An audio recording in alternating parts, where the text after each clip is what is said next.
السلام علیکم دوستو، میں ہوں آپ کا ہوسٹ محمد رامیش اور آپ دیکھ رہے ہیں ہمارا یوٹیوب چینل۔ جو دوست ہمارے چینل پر نئے آئے ہیں ان سے گزارش ہے کہ ہمارے چینل کو سبسکرائب کریں، ویڈیو اچھی لگے تو لائک کریں۔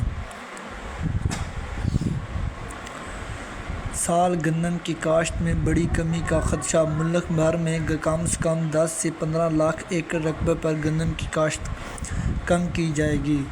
تباہ کن خبر، ملک میں گندم کی کاشت میں بڑی کمی کا خدشہ۔ اسی والے سے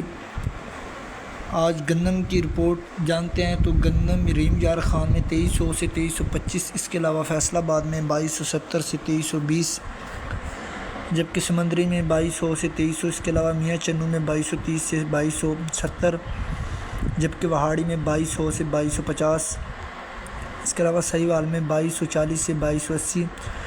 جبکہ ملتان سٹی میں 2230 سے 2260، اس کے علاوہ چشتیاں میں 2230 سے 2250، جبکہ عارف والا میں 2230 سے 2270 تخفیمہ ریٹ سے۔ اس کے علاوہ صادق آباد میں 2260 سے 2300، جبکہ خانپور میں 2250 سے 2280، اس کے علاوہ پاک پتن میں 2240 سے 2270، جبکہ ٹوبہ ٹیک سنگھ میں 2200 سے 2240، اس کے علاوہ یمان میں 2240 سے 2280، جبکہ ہارون آباد میں 2225 سے 2245، جبکہ فوٹ عباس میں 2150 سے 2180، اس کے علاوہ ٹوبہ ٹیک سنگھ میں 2190 سے 2230، جبکہ فقیر والی میں 2200 سے 2300، اس کے علاوہ فوٹ عباس میں 2150 سے 2180، جبکہ بھاول نگر میں 2250 سے 2280، اس کے علاوہ شور کوٹ میں 2150 سے 2225، جبکہ سرگودا میں 2175 سے 2230، جبکہ خانے وال میں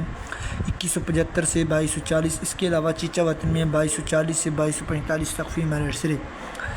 مکئی کے حوالے کی بات کرتے ہیں تو مکئی اکاڑا غلہ منڈی میں 1500 سے 2550، خیرپور میں 1800 سے 2350،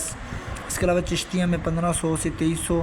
جبکہ پاک پتن میں 1300 سے 2100، اس کے علاوہ بوڑے والا میں 2100 سے 2300، جبکہ بھاول نگر میں 1600 سے 2100، اس کے علاوہ چیچا وطنی میں 1600 سے 2300، جبکہ عارف والا میں 1500 سے 2350، اس کے علاوہ سہیوال میں 1500 سے 2300، جبکہ دنیا پور میں 1700 سے 2350 تخفیمہ ریٹ سے۔ گندم، کپاس، سرسوں اور مزید فصلوں کے ریٹ حاصل کرنے کے لیے ہمارے چینل کو سبسکرائب کریں، ویڈیو اچھی لگی تو لائک کریں۔ Thanks for watching this video. اللہ حافظ۔